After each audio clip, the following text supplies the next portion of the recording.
Growing up, I loved to draw.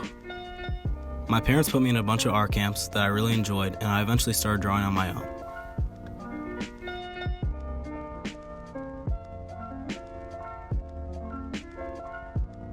As time went on, I lost much of my creative will and got much more into sports.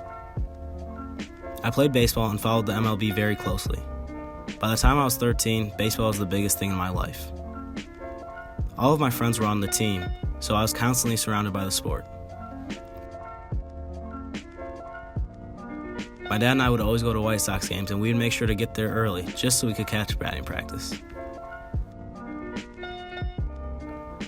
I also played soccer growing up, but I've only recently started loving the sport.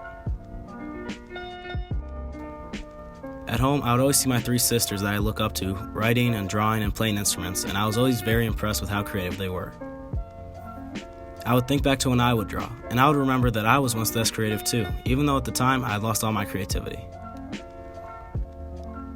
One day my friend pushed me to make a music video for him, and this one I finally found my creative drive again.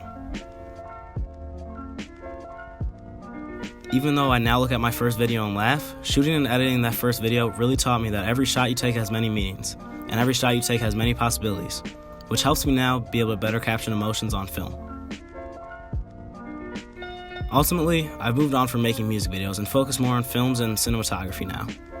But I still learned a lot from making music videos, and most importantly, I found myself creatively. Now film has developed into my passion, and I found what I want to do with the rest of my life. To me, film isn't really a hobby. I can make films with my friends, I can show my films to other people and be proud of it, I can be gainfully employed through film, I can have my voice heard through my films, I can tell a story in film, and hopefully one day, I'll be known by my films.